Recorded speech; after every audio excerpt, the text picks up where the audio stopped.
The craziest thing that I have learned that was a weird realization is that, yeah, these people are prolific. Yeah, these people have books and podcasts and a huge audience. And yeah, they have a lot of money because they run funds and are early to Bitcoin. But literally, they're just people. You're listening to Because of Bitcoin, a podcast that shares the personal stories of how Bitcoin is having a real impact in people's lives, including mine. I'm your host, Mauricio Di Bartolomeo, the co-founder and CSO of Ledin. And without further ado, let's get started with today's story. Let's talk about something that's often overlooked in the Bitcoin community: a good sense of humor. That's right. In a space often filled with heated debate and strong opinions, injecting a healthy dose of laughter can have a very refreshing impact. Comedy can transcend barriers, making even the most complex topics approachable and engaging. And our guest today, well, let's just say he's mastered the art of the awkward pause and blending comedy with all things Bitcoin. His show is both hilarious and informative, and it lands like a breath of fresh air. How fun is it to be able to laugh alongside some of our favorite Bitcoiners like Peter McCormack and Jack Dorsey? But for our guest, laughing is serious business. So, without further ado, let me introduce you to our guest, Tatum Turn Up, the host of Between Two Asics. That's the funnier Bitcoin version of Zach Galifianakis' Between Two Ferns. Tatum, I am a big fan of your show, and it's great to finally have you on the other side of the mic. Welcome to Because of Bitcoin. How you doing? Doing well. Thank you for having me. It means a lot to hear that I got fans out there. You do, man. You do great work. So the way I like to start the show is by asking people about their childhood and getting to know a bit more about the person under the hood, if you would. So my question is, how was life like in the Turn Up household when you were growing up? There was never a dull moment. My family is, we're all very close, but our family could legitimately be an entire sitcom. I'm the oldest, and I have one younger brother. And once he came along, that was when things started getting real shaky because he was actually born 3 months premature. They said that he wasn't going to live. Then he lived, and they were like, okay, well, he's not going to walk and talk. Then he started walking and talking. He's now like 23 years old. He's autistic. He alone could have his own biopic or something like that.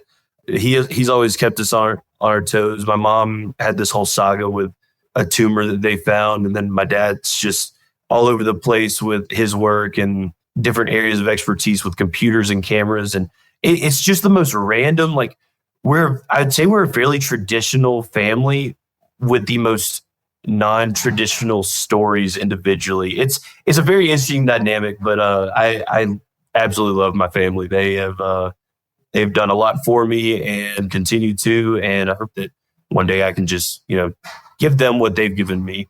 That's a really inspiring story, and we'll get into kind of what parts of that informed your journey to become what you are today.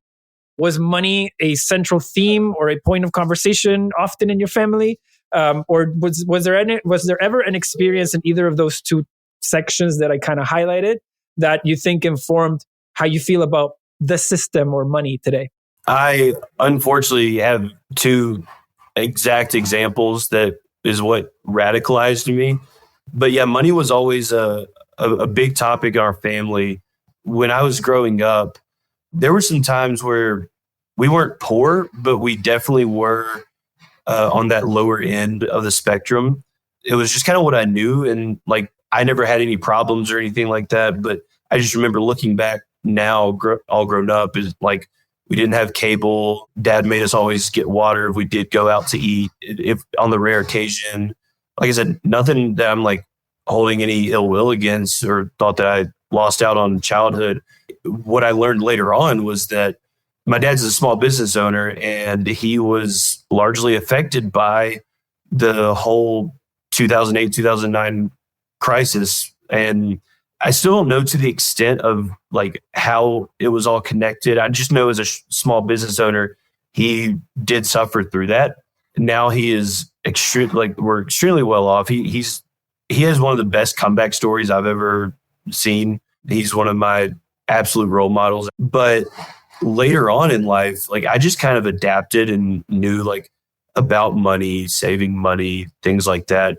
After I got a degree in banking and finance, so I was getting more into the system part in college. And after I graduated, I took a job at a small clinic, Hattiesburg Clinic in Mississippi, as a patient account representative. So I was the middleman between the patients and the insurance companies. And that was a very, very difficult job because of the emotional drain. And what I mean is that one instance that I unfortunately vividly remember is that I worked in the neurosurgery department, and they did surgeries that literally changed people's lives for the better because they need them. And I remember that there was a surgery on the schedule, and I called this guy to tell him that insurance wasn't covering it. I later figured out that he didn't pay his premiums. His premiums were $75 a month, and he couldn't pay his premiums because he couldn't work. He couldn't work because he needed this surgery, and he couldn't get the surgery because he didn't have any money. He didn't have any money because he couldn't work. He couldn't work, and it was a vicious cycle. This man was like 50 years old and was crying on the phone with me because he needed the surgery, and he actually paid towards the premiums and missed it by like, I think, $20 or something like that because he just didn't have it at the time. And I remember that was a very big wake up call for me. And it's like, okay, something here is really screwed up. This was before Bitcoin too. I did figure out how it was kind of related because it was fiat that was literally destroying the insurance system, the health insurance systems that we at least once knew. Similarly, after I was in Bitcoin, I mentioned my mom had a tumor, and she had several surgeries for the better part of a decade, different places, different doctors. Like she's going to be studied in medical journals. The last surgery that she had, it was kind of the end all be all surgery, and it was the biggest one that she's had. And it ended up being a very, very expensive surgery. And nothing had changed as far as the insurance policies, the insurance provider, any sort of coverage, anything like that. There was no weird time frames. Everything had been totally fine until this surgery, where they notified my parents that they were canceling their policy with no notice, no reason, anything like that, the day before it was going to renew. So that surgery was not going to get covered. And so we were like kind of freaking out a little bit because it's like, okay, it's already been done. We're not going to be able to pay this out of pocket because it's a very, very expensive surgery. And insurance had been covering stuff like this. They just essentially decided we don't want to. Turned into a risk, and it's a little too much. I got really, really, really mad and started looking up public records for this insurance company. And I figured out that if the CEO of this company were to pay out of his own pocket for my mom's surgery, it would have been equivalent to me reaching into my coin jar, grabbing a couple of coins, whether they be pennies or nickels, and throwing them in the trash. And that would have been all that it would have taken. And we ended up getting it all figured out and situated, but it really sucked. And that made me livid. And that's when I started studying a little more on health insurance and crowd health and how Bitcoin may fix it, but the whole system as a whole is kind of screwed up because of fiat, essentially. And it's a sad realization. That is a crazy story. And I'm really happy that you got it all sorted out. And I think what it highlights is just how broken money leads to more broken things. And I think that's partially why you see Bitcoiners being so passionate about Bitcoin fixing other things beyond money. And sometimes it takes a couple hops to get there and to connect the dots, but you can definitely get there.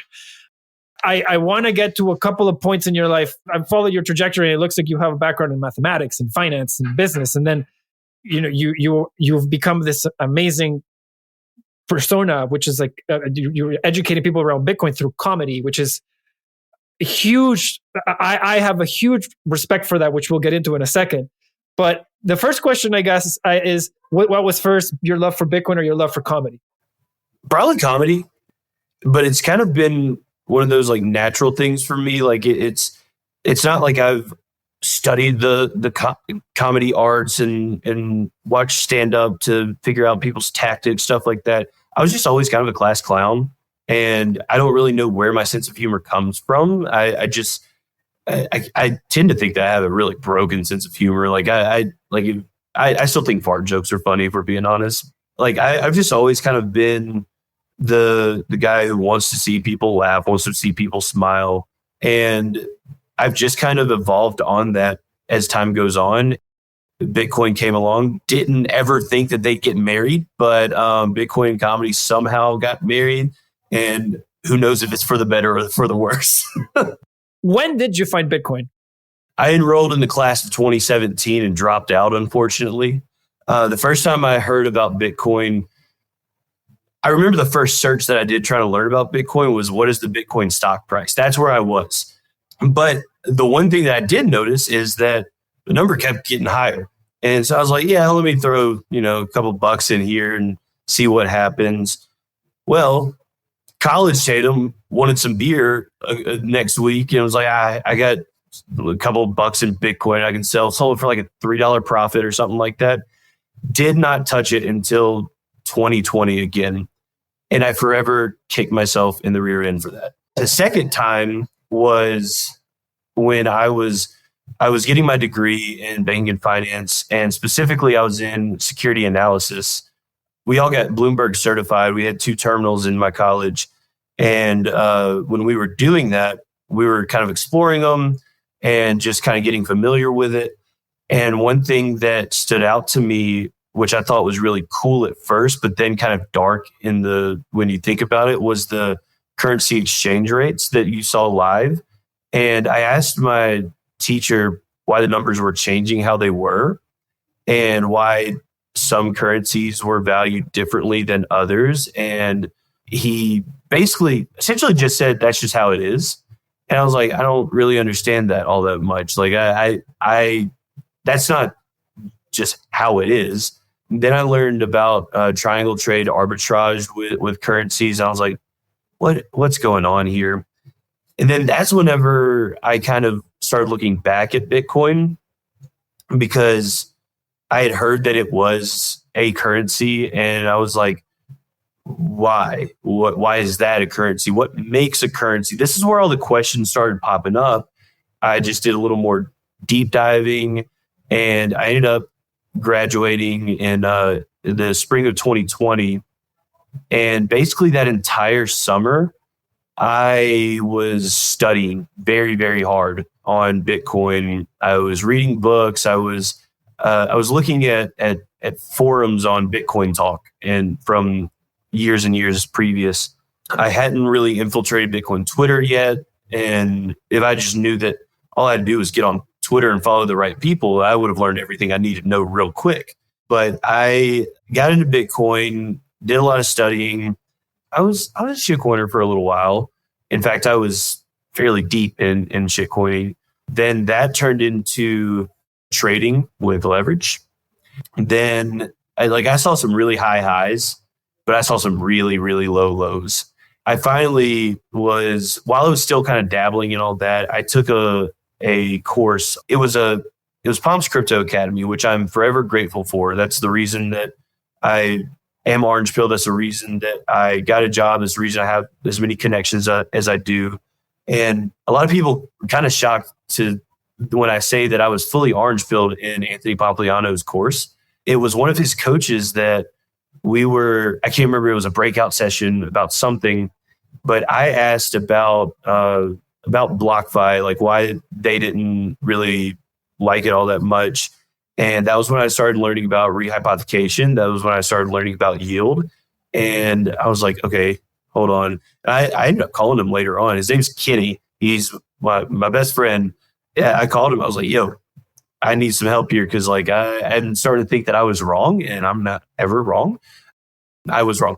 He and I had a really good conversation. I don't even remember exactly what he said, but he he didn't even like persuade me like, hey, you need to get out of BlockFi, you need to get out of these shit coins, you need to yada, yada, yada. He never did any of that. He just gave me cold, hard facts, and I came to those decisions based on it. Like, that's why I think he's a great teacher, because like he told me the facts and I took those facts and was like, okay, I know what I need to do now. I got out of BlockFi. I convinced my close friends and my dad to get out of BlockFi. That was a fun decision. Telling my dad I was wrong. Ooh, man. He both loved hearing that, but then also hated hearing that because there was a lot of money involved. And so I did tell him, I was like, I was wrong about BlockFi. I was wrong about all this, yada, yada. So he got out of BlockFi, got in cold storage, and then it took another like year to get him out of his shitcoins all into Bitcoin. But we got there finally. That was kind of the starting point, was that course, was when I fully took that orange pill. I'm really glad I did take it when I did.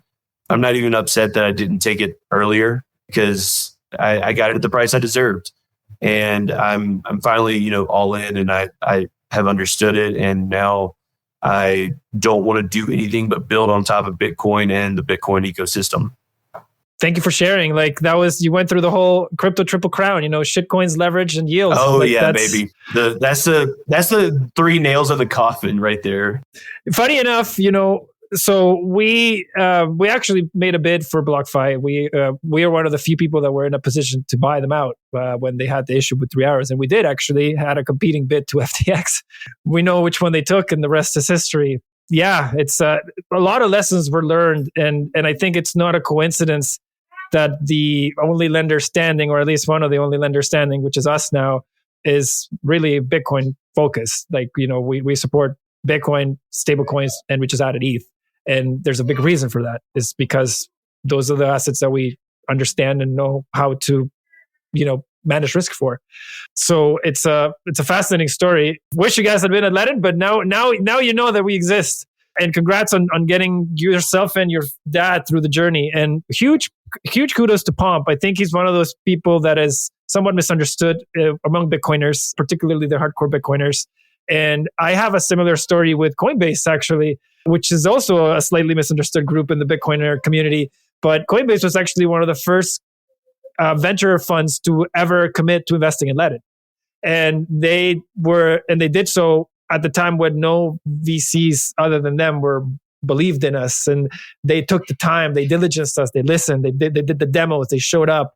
And it's funny because a lot of times the most unlikely people end up orange pilling champions of Bitcoin, and you don't really give them credit or the credit they deserve. So credit to Pomp and credit to all of you guys that have been orange pilling people behind the scenes and maybe not getting the credit.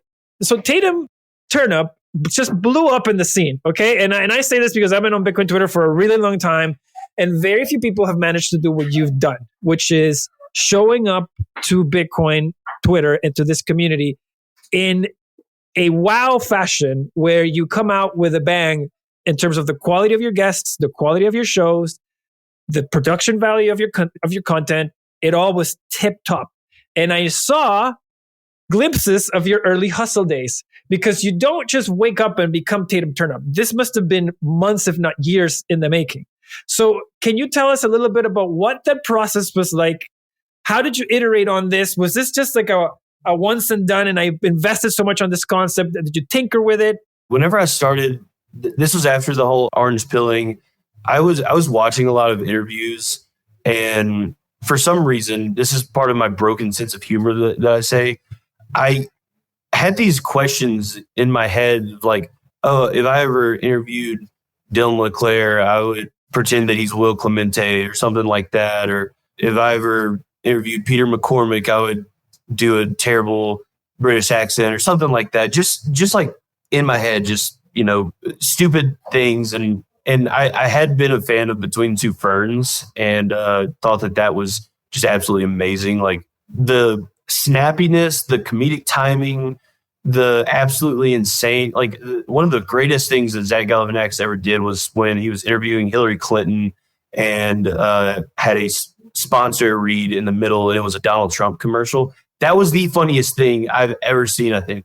And I was like, I want to do stuff like that. In fact, in an unreleased episode, I'll go ahead and put this out here, and this is fine for everyone to hear, but I was interviewing NBK in Costa Rica.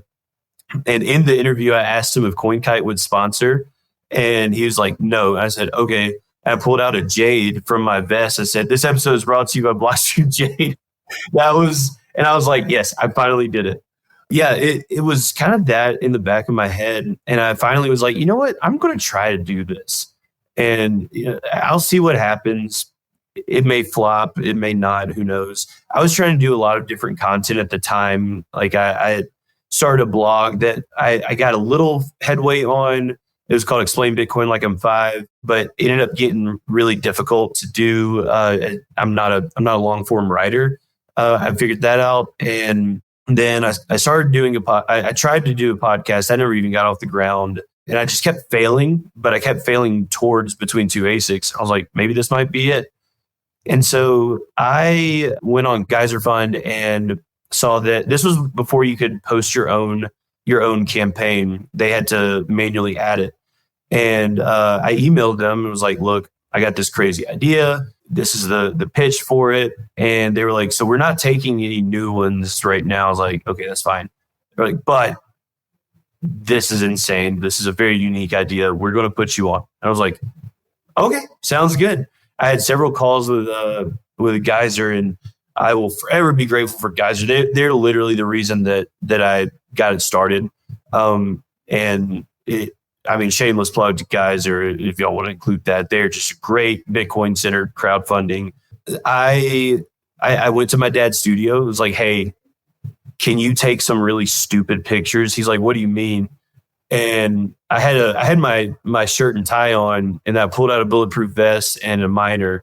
I was like, and he was like, yes, we are 100% doing that. So we literally just had this crazy photo shoot at like 8 p.m. one random night where he's just telling me to look shocked and confused, and pasted those all over my Geyser. Got this little, I guess you just call it a little pitch deck. For some reason, people were like, yes, I want to see this. And I was like, all right.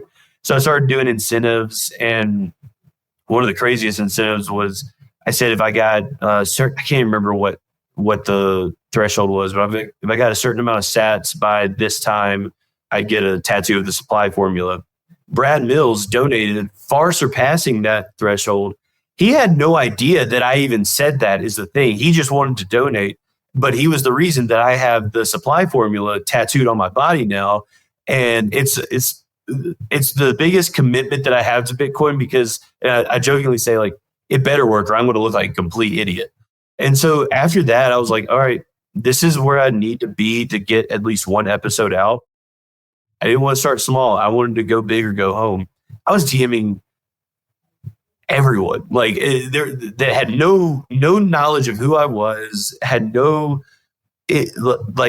wouldn't expect them to know who I was. I was just this random guy who showed up to Twitter one day that has the same thoughts and stuff as them, and no one responded. And so this is where it gets really fun. Is on my birthday one year, I guess it was 2022, I tweeted for some reason at A Pompliano, don't you have something to say to me today? And he DM'd me, and I was like, what? And he's like, what do I have to tell you today? And I was like, okay, I did not expect this. I didn't even think he would see it. I just thought it'd be kind of funny. And I said, it's my birthday. And so he goes back and responds to my tweet, says, happy birthday, with a smiley face or something. I was like, that was insane. So I went back to our DMs. I was like, while I have you, I sent you this email. And he's like, oh yeah, let's run it. Send it to my email and I'll get my people to review it. I was like, oh my God, it's happening. So, and this one, I scripted out the whole way, spent a ton of time on this really long message, sent it to him. He's like, cool deal. Whenever you come to Miami, we'll get it done. So I flew to Miami, filmed it, got there, and asked him about it. He's like, oh, I didn't read it. And I was like, oh, sweet, awesome, thanks. But it ended up being just an absolutely great first episode. And what was really interesting about it was that I filmed it. I edited all the cuts and the bars and tone, really. That was all I did. And I watched it back and I was like, the comedic timing is great. However, it feels real dry. And I had this group of friends that was kind of keeping on the inside, getting them to help me out, getting them to review some of my stuff. And Carl, who's now my producer, he, without my knowledge, ripped the video from YouTube. It was unlisted, and he just edited VFX over it. And so like all the scrolls at the bottom where Pomp goes on a tangent and he's just like, man, this is boring. This would be a great spot for a sponsor if I had one. Anyway, use my fold ref link. And I was like, this is absolutely insane.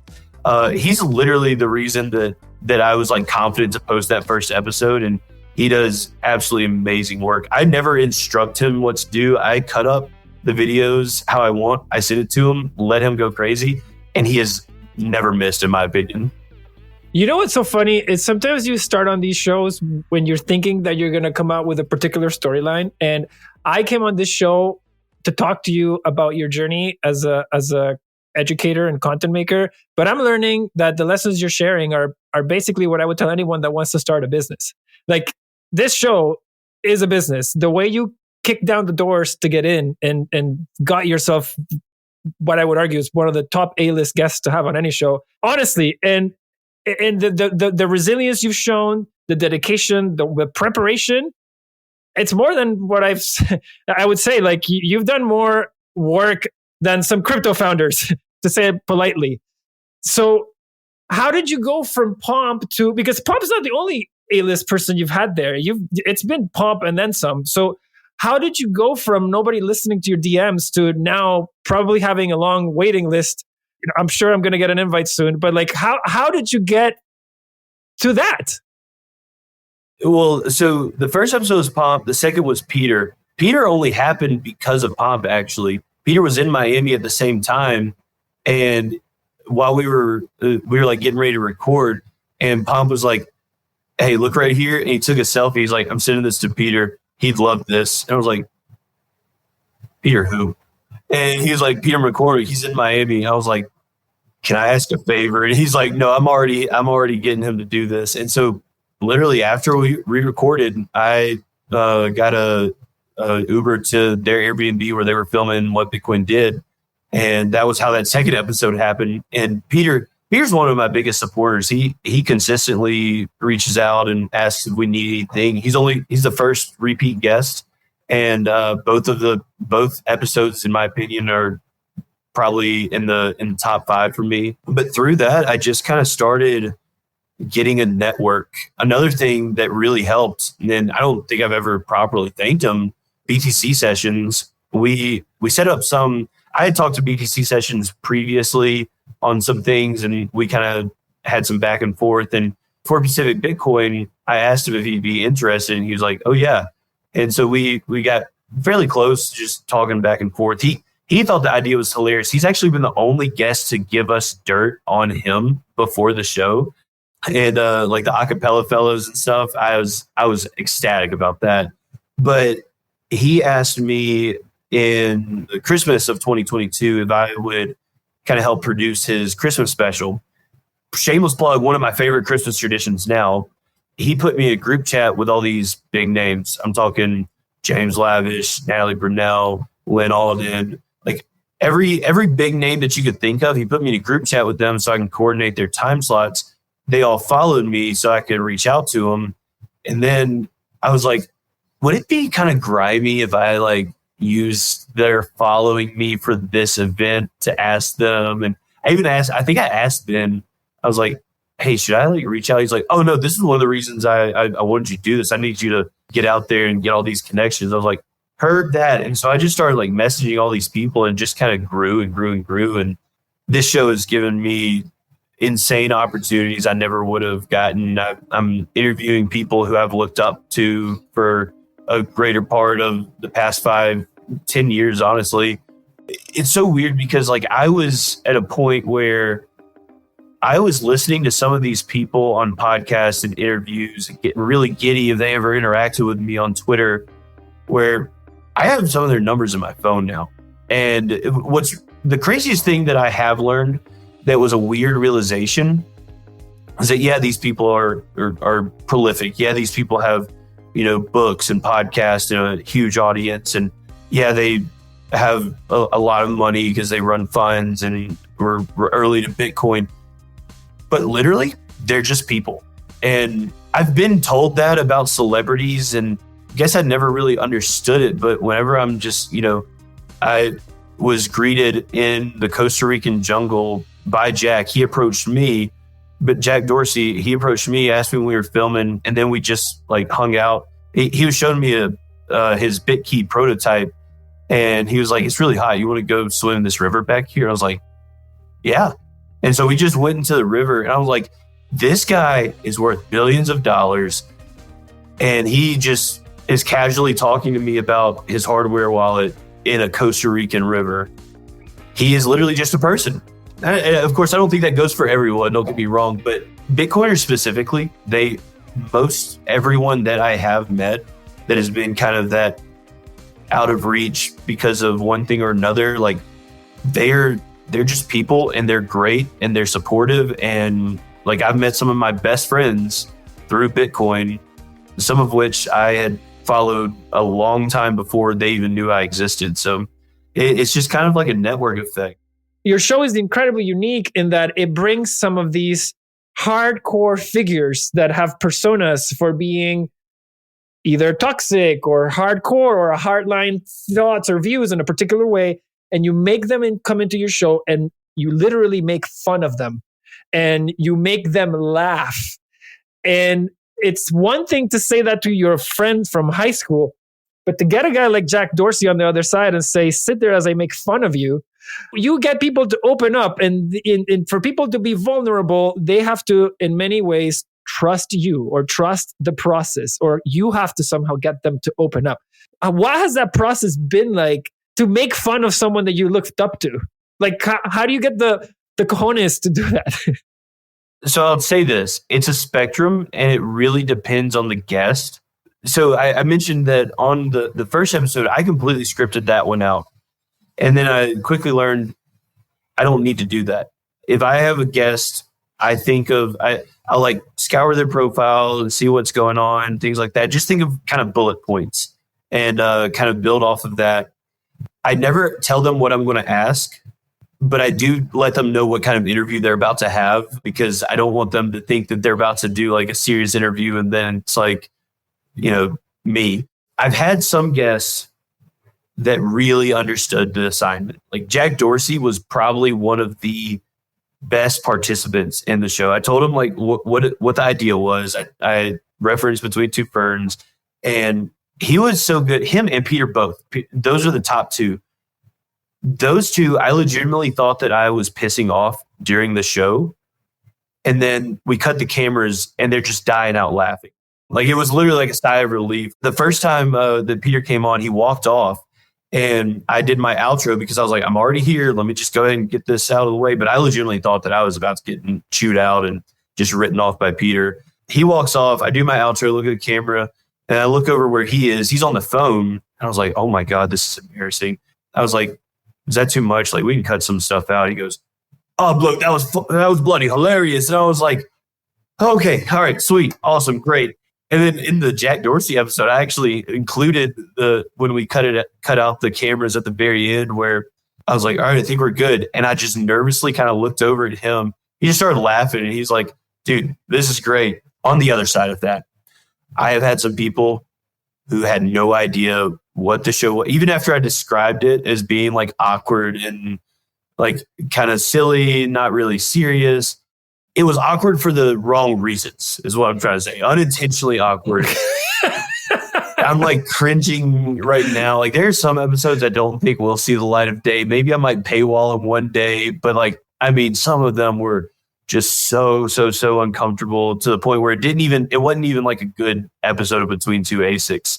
I do give that light preparation. And I also tell them like, I actually thought about this the other day. I tell them, I'm like, okay, from this point on, I'm silly Tatum Turn Up. Okay. I'm nothing I say is actually real. I am a character right now. Then I thought like, sometimes I will get nervous. I'll ask him a question as just like actual Tatum, but they think that I'm still, and I'm like, okay, I need a safe word, but I just kind of have to feel it out really and see like, okay, are they into it? And if they are, how are they acting to me so I can play off of that energy and make it a good episode. The main thing that I care about is that at the end of the episode, when we cut the cameras, that we both agree, oh, that was so fun. That was great. And if I do that, then it was a successful episode. So I mean, just hearing you talk, man, like the level of the love just pierced through, right? Like you can tell you're very passionate about what you do. And I think that's what makes you really good at what you do, is that you can tell that you love this stuff. Like, in fact, I never heard someone refer to the concept of comedic timing. Like that to me is that might be the biggest part. Like if I had not kind of nailed the comedic timing like I did, that the show wouldn't be the same, because like a ton of the episodes that we like to call are Frankenstein a little bit. The main one being Peter's episode. Go back and watch episode 2, where there's like really awkward silences. A lot of that was artificial, because in real time, it's like it still was kind of funny, but not quite where it needed to be. And so I would like take clips of us just looking at each other awkwardly in silence and stretch that out. And then I'd also cut a shot real quick with the bars and tone. And that's honestly one of the main things that makes the show so funny, I think. You made this comment that you said it's funny, Tatum.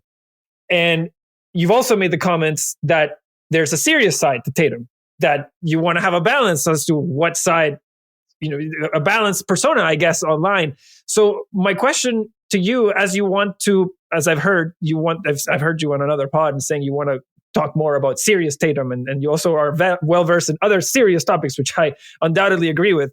So, how much more serious Tatum are we going to see going forward, and what is that persona in charge of? Like, what are your goals with serious Tatum? I followed a lot of these people, like my guests, because they knew more than me in a certain area.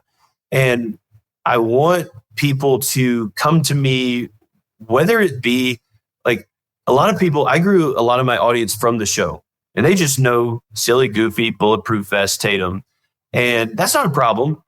But through some interactions over time, I've realized that I think a subset of people think that that's all that there is to Tatum. Like he's just the silly, goofy, funny guy. I was like, wait, no, I want to share my passions aside from, comedy. Like I'm arguably more passionate about Bitcoin mining than I am between Two Asics and comedy as a whole.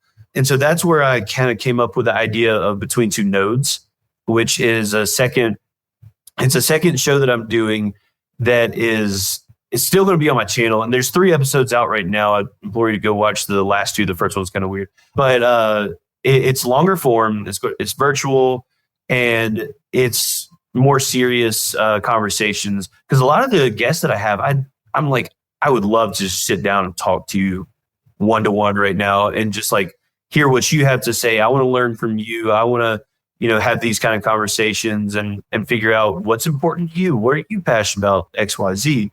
And so that's where Between Two Nodes came from. And I have a couple more in the tank right now. One that I'm super excited for, did with Adam O a couple weeks ago from Upstream Data. And we talked about mining from an energy standpoint, oil and gas. And he was a very big catalyst in my understanding of Bitcoin mining in Africa. And I recently declared that 2024 is going to be the year that I really dive deep into mining in Africa, because there's a big web of how Bitcoin mining can benefit Africa in so many more ways than you could imagine. And I'm already starting those conversations. And I'm also working on a couple of essays too. One of them is Bitcoin is a perpetual motion machine, and how it's kind of, just sent everything into a positive spiral that it is involved with. I'm also writing about, I'm doing an experiment with different, it's kind of just a silly one-off experiment, but different thermal paste and heat sinks on ASIC hash boards to see what the efficiency does, if it's nominal or sufficient. And I'm also working on another essay, which callback, it's about how fiat has ruined the insurance industry. And unfortunately, I keep adding on to topics that I want to write about, so I can't finish one. But I think it's a good problem, and I am going to have a good portfolio here soon. That's awesome, man. The one on the heatsink sounds more like a scholar paper than an essay. Serious Tatum's got some serious content coming out. I really like tinkering, and me and a friend were replacing a heatsink on a hash board, and we ended up using different thermal paste, and we noticed that there was a little bit of a change in some of what the board was giving, and we were like, all right, we're going to set up a whole controlled experiment over this. And it might be completely non-existent, really, if you look at it. But I think it's really fun, and I like getting my hands dirty and playing with ASIC miners. One of the big questions I had to kind of wrap it up is, when will you turn on the ASICs? I actually did plan for that in one of the episodes. I think it was Neil Jacobs' episode. That was really difficult, actually. Like, I end up, for some reason, I'm so mad at myself, but for the first couple of episodes where I traveled to Miami and LA, and I think Miami even with these, but I was at a meetup in New Orleans where I had moved from, and one of my friends was like, "You don't travel with the hashboards, do you?" And I was like, "You mean to tell me I have spent this much on overweight baggage and I'm bringing hashboards I don't need to? Why did I not think of that?" So if you see in recent episodes 2 S19J Pros, the taller ones, those are literally shells. It's literally the chassis and the fans. I even gutted the PSUs too. And it makes for a lot easier. You can even put like socks and stuff inside to maximize capacity. But yeah, I did turn the ASICs on once, and unfortunately I don't think I'm going to again because it just costs so much to move those things. But yeah, that was a fun gag too. That's awesome, man. Well, listen, how can listeners follow Tatum Turn Up, Serious Tatum, all the streams of your content, let it out. Yeah, I'm mainly on YouTube and Twitter at Tatum Turn Up, just Tatum Turn Up, like the volume, like you turn up the volume. You can find me there, those two places, and also Nostr as well with Tatum Turn Up. And also on Nostr, if you just look up at Tatum, Tatum, you'll see Tatum Cave. That's where I have started journaling kind of some of my serious thoughts and a little longer form content. And also on LinkedIn too. I think I actually made my short URL Tatum Turn Up on LinkedIn as well. If you want to see serious stuff, Tatum Cave on LinkedIn and Nostr. If you want to see silly Tatum Turn Up on Nostr, Twitter, and YouTube. If you want to see all of me, all of it, baby. Just I'll give you the content. You just tell me what you want. That's awesome, man. Well, huge shout out to Primal. If you're gonna do Nostr, check out Primal. Love those guys, and thank you, Tatum, for coming. Awesome. Yeah, I appreciate you having me on. Bitcoin needed comedy, and we're lucky to have a guy like Tatum making us laugh. As you've heard me say on the show before, I firmly believe that life rewards those who follow their passions. Tatum and so many other guests this season have helped me reinforce that belief even more. Passion, discipline, and talent drove Tatum from having no comedy experience or formal training growing up in Mississippi to interviewing some of the biggest names in Bitcoin on the fastest growing Bitcoin comedy show in the world. It was an absolute pleasure having Tatum on the show to help us wrap up season 2, and I can't wait to see what he does next. With that, my friends, we've reached the end of season 2 of Because of Bitcoin. It's been a season of growth for Bitcoin, for Ledin, and for the show. And we're just getting started. We'll be here for every step of your Bitcoin journey, shining a light on how Bitcoin is changing people's lives for the better. As we close out this show, I want to thank each and every one of our listeners for your support. If you learned something from the show, I'd love to stay connected. You can follow us on Apple Podcasts and be the first to know when season 3 drops. I'd also be very grateful for the 5 seconds that it would take you to leave us a review or a rating, and it would really help other Bitcoiners like you find our show. Your feedback helps us get better and reach more people like you. Thank you once again for tuning in, and see you very soon. Until next season, ciao, ciao.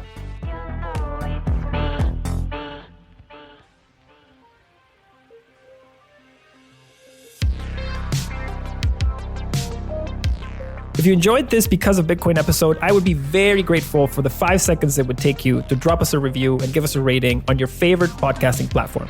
This will really help us reach even more listeners. And if you'd like to learn more about Bitcoin, be sure to check out our newsletter by subscribing at ledn.io. That's ledn.io. Again, this was Mauricio Di Bartolomeo. Stay tuned for our next episode. And until then, muchas gracias y los quiero mucho. Ciao, ciao.